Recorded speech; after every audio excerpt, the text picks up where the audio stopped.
politically incorrect old white guy here again. It's been some time since I've made a video, and I promised several times that I would make one regarding gun control. But before we get into that, I'd like to make a couple of comments about DOGE and about tariffs. So, as I've previously opined, government waste is not exclusive to the federal level. In fact, most of the government employees in this country, I think 75%, work for state and local government. And of course, the federal government grants money to fund these local entities. So I guess you could say the waste emanates from the federal government. But in reality,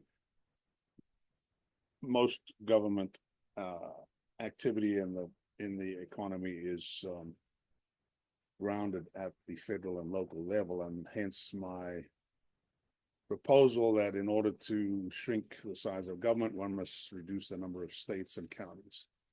Having said that, of course, there is waste at the federal level, and some of it's pretty egregious, as exposed by the DOGE organization. But when you look at the numbers, in isolation, they look like big numbers, $1 billion here, $1 billion there. But in comparison to the federal budget, they are a few percent at most. And as such, I think that whole effort was somewhat of a mistake, because it's riled up a whole array of opposition to the current administration for, something that's really a sideshow. Again, the way to get this under control is to rationalize the structure of government in the United States, and as part of that, effort, to put the federal government on a stipend paid for by the states and eliminate their ability to borrow money. So essentially, the states will control the federal spending, and they will fund it out of whatever sources of income they have on some sort of equitable basis. So having said that, let's talk about sources of revenue. Tariffs. You heard it here first. I think I made this point in one of the earlier episodes, that tariffs are a legitimate source of revenue for the federal government. And what they are, people are having a big fit about tariffs, but what they are is a mild form of federal sales tax, or VAT, that is not imposed on every consumer. It's only imposed on consumers of imported goods, which tend to be,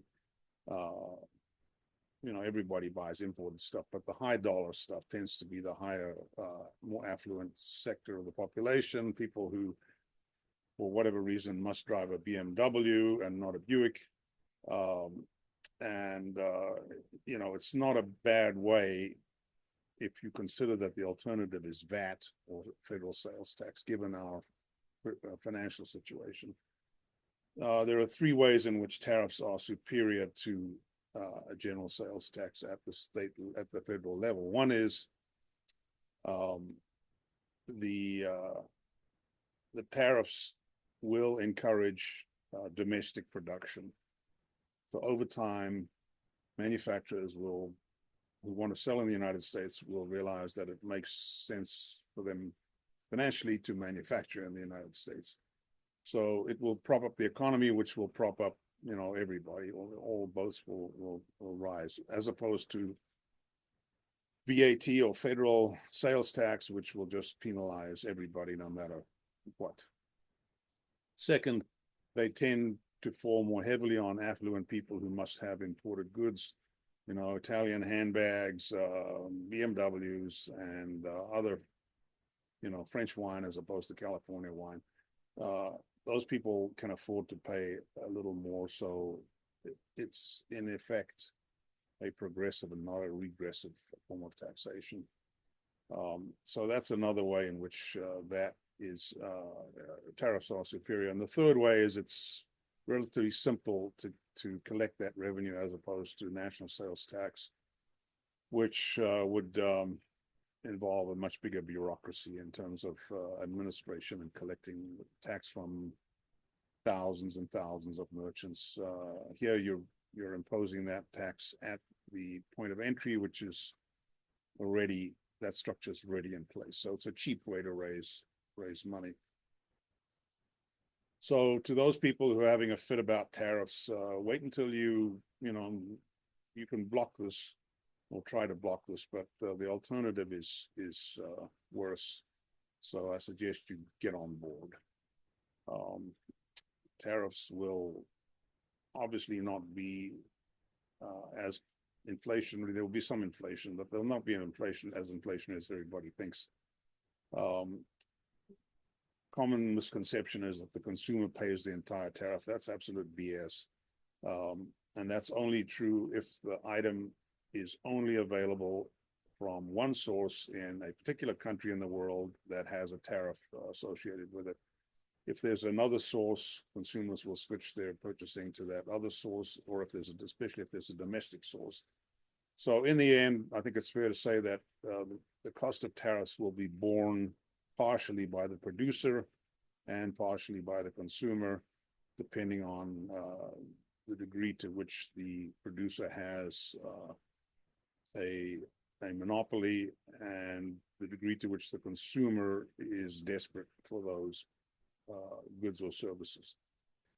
So that's all I want to say about DOGE and tariffs. Let's now talk about gun control, a highly controversial subject. No administration has really come up with any kind of solution. It's just a divisive issue, with one side demanding ridiculous measures like bans, buybacks, and a federal registry of firearms like was attempted in Canada and which failed miserably, even in that smaller country. In the United States, it would be cataclysmic and expensive disaster.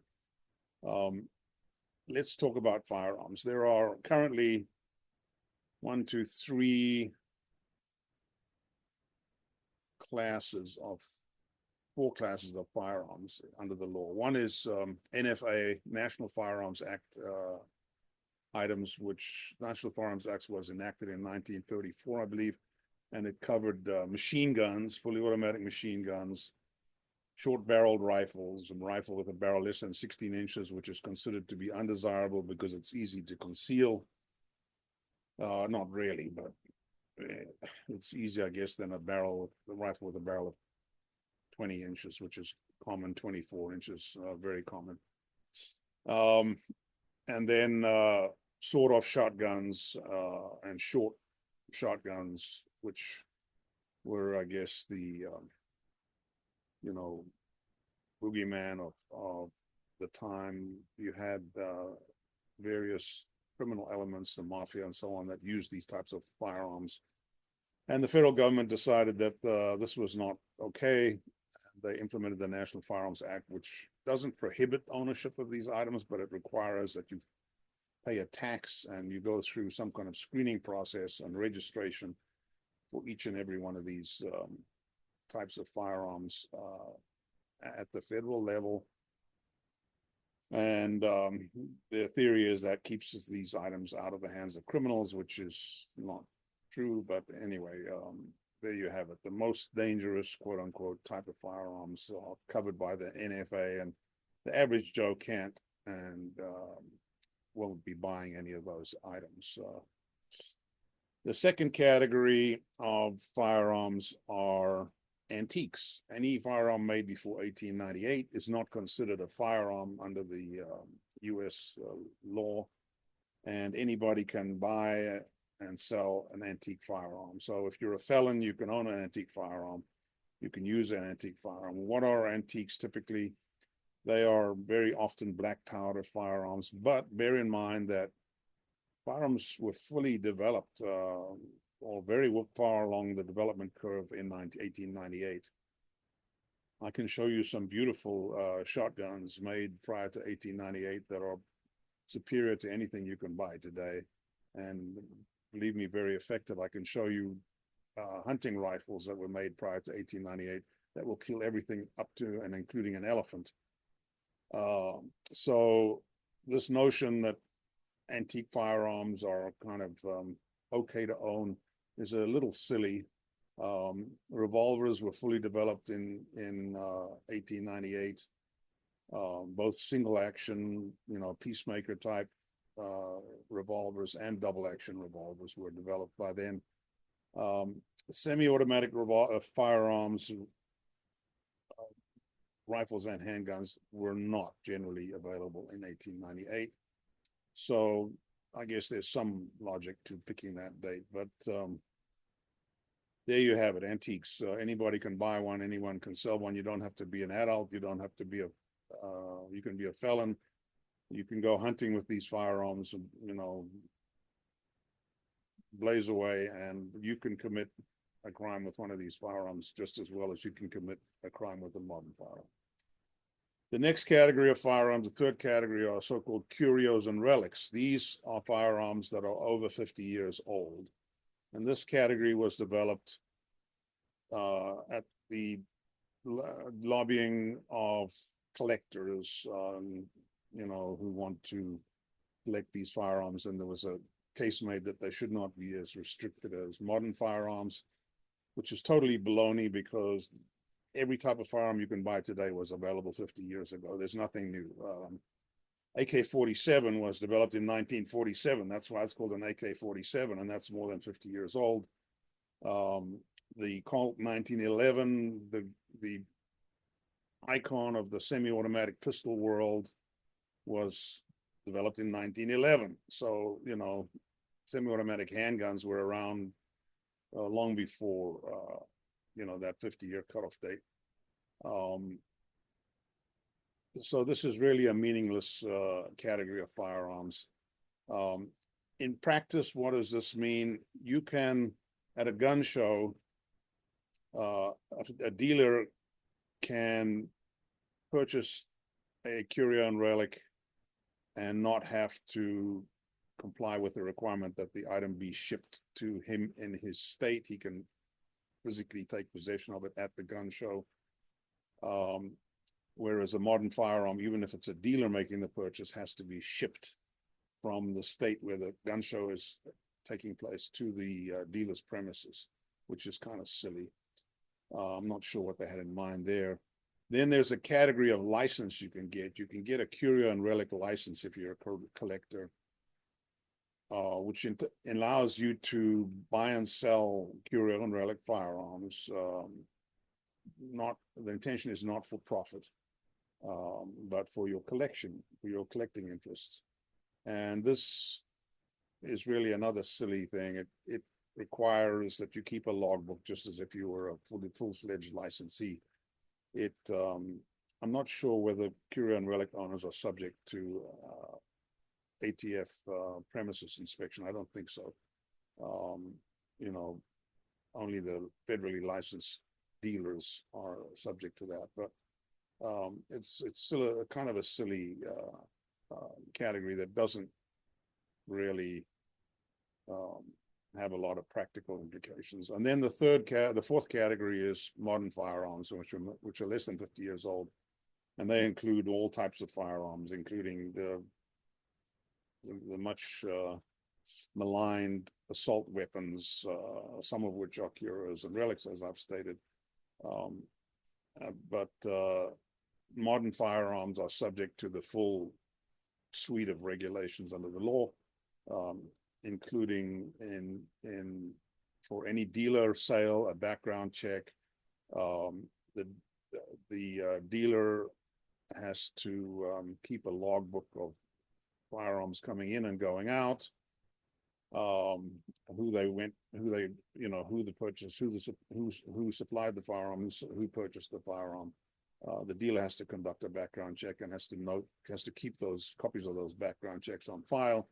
The theory being that if a firearm is located at a crime scene, they can look at the serial number, and then they can go back to the manufacturer or the importer and ascertain who the first, that's the point of origin, and then follow the chain of ownership by calling each successive owner and asking them to look up in their logbook this firearm and who they sold it to, and then they go to the next link in the chain and find out who that person sold it to, with the hope of eventually, proving that it was sold to this criminal that committed the crime. Well, that, I don't know the statistics. It would be interesting to do a FOIA request, but I suspect that never happens. I suspect the whole logbook bookkeeping exercise is a bit futile, because at any point in that chain, the firearm is sold by a private individual, the chain is broken, and there's no way to track what happened to it after that point in time. Which is why there's this clamor for universal background checks, which could only be implemented if there were also universal registration of firearms. I've made that point in a video I made 10 years, 20, 15 years ago. If you want universal background checks, in order to enforce that requirement, you have to keep a registry of firearms, so that you know where the firearm is at any point in time, so that you can ensure that if the firearm changes ownership, that a background check in fact took place. So that, that then snowballs into this this fight over gun registration. And that's basically where we are today. There's been no real resolution to that fight. You've got people on one side, yelling sensible gun control, common sense gun control, and you have people on the other side saying, well, if you have registration, which is what the people on the left really want, then the next step is confiscation, and that's been borne out in history many times. Plus, it's also an enormous bureaucracy, which probably won't do anything to keep firearms out of the hands of criminals, or restrict or reduce the amount of criminal crime that involves firearms. That's why the whole thing is deadlocked. It's just at a dead end. So here are my thoughts on where to go with this. As I've mentioned previously, I am a federally licensed firearms dealer, have been for nearly 30 years, I guess. So I know a little bit about that. I'm also a federally licensed firearms importer, so I know a little bit about importation of firearms and the regulations surrounding that. And I must have been audited, I don't know, 15 or 20 times over the years by the ATF. Come to my premises. They want to check that every firearm in my logbook is in my inventory, and every firearm in my inventory is in my logbook, and every firearm that's left my inventory has done so legally, i.e. A background check has been done. The only exception being if the firearm was transferred to another licensed dealer, then the onus is on that person to do the background check. And in my particular case, that's the majority of the firearms that I handle. So let me state by saying that focusing on the firearm is the wrong place to focus. The focus should be on the criminal. What we need is tough laws that punish anyone that uses a firearm in the commission of a crime. The most glaring crimes that people get most energized about are mass shootings. Now, let me say, mass shootings can be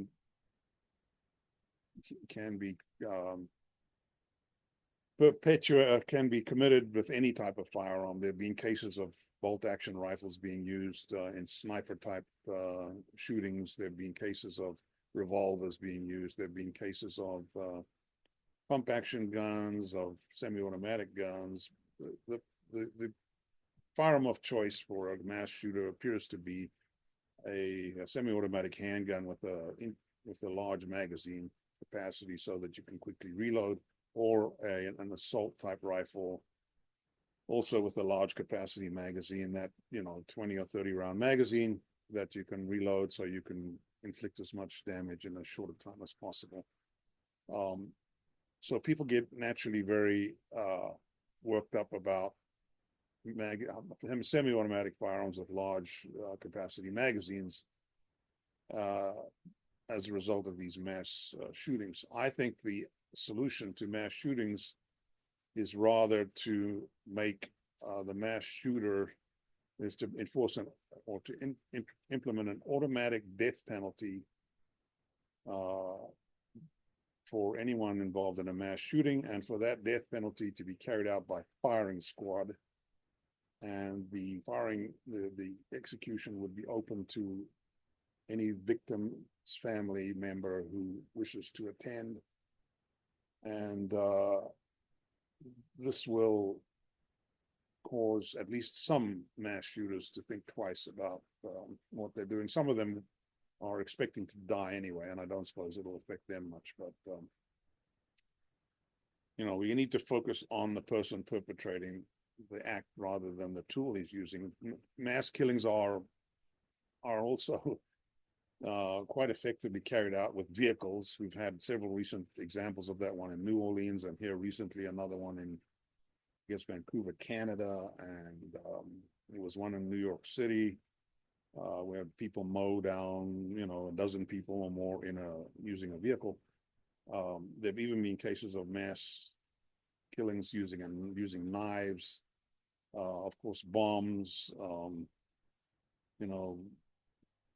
This mass killing problem is not the fault of a firearm or a particular type of firearm. It's a symptom of sickness in our society. Most of these people obtain their firearms despite the laws that are on the books today. Most of them have mental problems, and most of them gave ample warning in one way or another that they were going to do something like this, and our system failed to prevent these unfortunate incidents. Further, I'm going to say that any crime, not only any mass shooting, but any crime committed with a firearm should the death penalty should be available to the judge in those cases. The gangbangers and what have you. Most firearms shooting incidents, firearm deaths are not caused by crackpots. They're gang related, and these people today are not incarcerated for very long, if at all. And before you know it, they're back on the street with another illegally purchased firearm, doing whatever they please. So death penalty should be available in those cases as well. If we were a Muslim society, I don't know this for a fact, but I think in those societies under Sharia law, the perpetrator's hand can be severed. And that might also serve as a deterrent to these criminals who use firearms in the commission of crimes. So we need to get tough with criminals, and that, today we don't even enforce the laws that we have. So this is part of the problem. And then the laws that we have are somewhat lenient, need to be tougher. Having said that, I think that some kind of legal solution is necessary in terms of gun control, and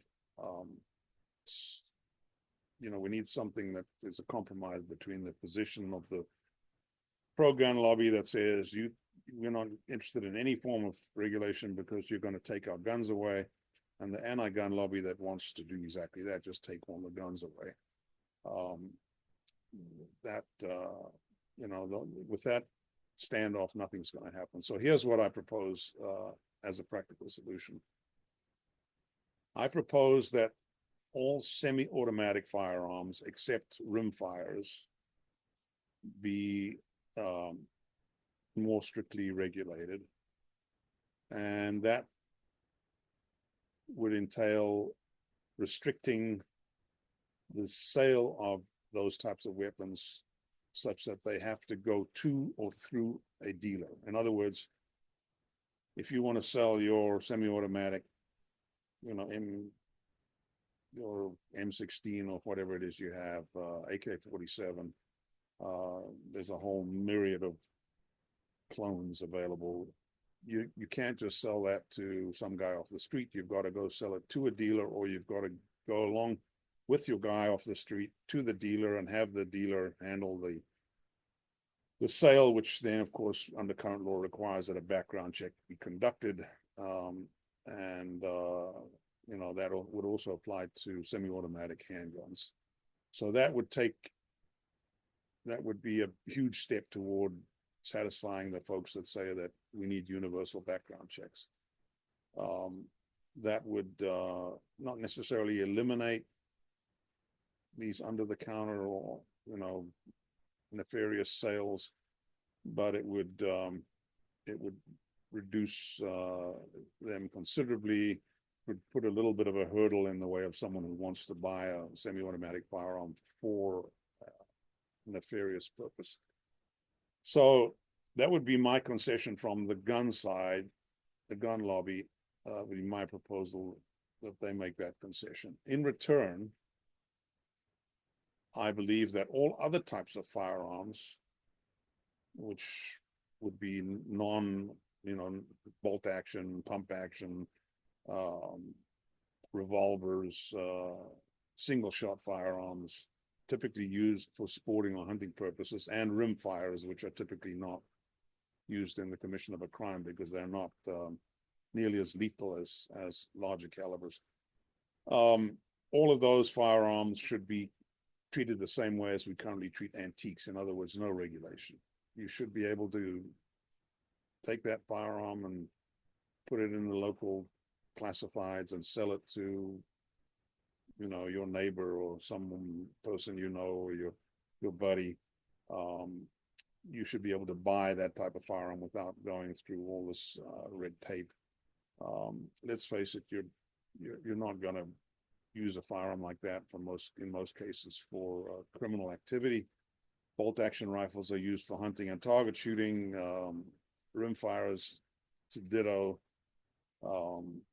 Shotguns, break action, side by side, over under, not semi-automatics, but which would be regulated, but pump action shotguns, which by law can only contain 3 rounds anyway. Pump action shotgun is a scary looking sounding thing, but you're only allowed to load 3 rounds in a pump action shotgun. So, and a semi-automatic, that's true as well. At least for hunting purposes, you're not allowed to have a magazine that will hold more than 2 rounds plus the one in the chamber. So you've got 3 shots. All of that stuff should be totally unregulated. Anybody should be able to buy and sell them. The only conditions on purchasing such a firearm should be that you are of age. Currently, we have restrictions, age restrictions, 21 for a handgun, and I believe it's 18 for a long gun, maybe 16, but I think it's 18.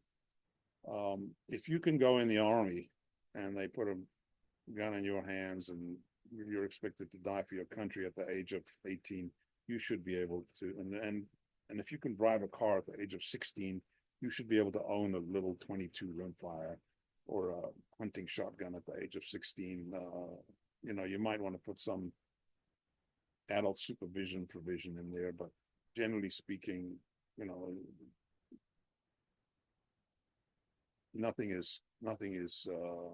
public safety. There's no public safety risk to deregulating that class of firearms. So, as far as the curia and relic thing, that just goes away completely. It's a stupid category of set of regulations in the category. Most curia and relic people are not buying quote unquote assault rifles. They're buying collectible guns, and they will be able to continue to buy them without any regulation. And then back to the NFA thing. I mean, that technically I have a problem with having to register firearm, but realistically, being common sense would tell you that you don't want machine guns, Thompson 45s and bigger machine guns to be freely available to buy and sell in the United States. The machine gun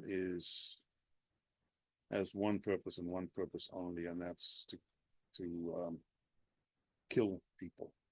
So that regulation can stay as it is. I would advocate that the current restriction on silencers, which are also governed by the NFA, in other words, every silencer that you buy has to be serialized and subject to licensing. That should fall away because silencers are actually a very useful thing to own, to have on a firearm because of hearing damage, and also just in more settled areas, noise. Many countries around the world, including England, allow silencers to be used for that reason. So, and England is about as tight as they get on gun control. So that whole silencer thing needs to be stripped out of the NFA, but the rest of it can stay there. So there you have it. I'm proposing a compromise between the gun lobby on the one hand and the anti-gun people on the other hand, that will give each side something of what they want. And in the process, a whole lot of bureaucracy will go away. That's it for today. I don't have any show and tell for you today, but I wanted to keep this as short as possible. Thank you much. And as always, feel free to comment.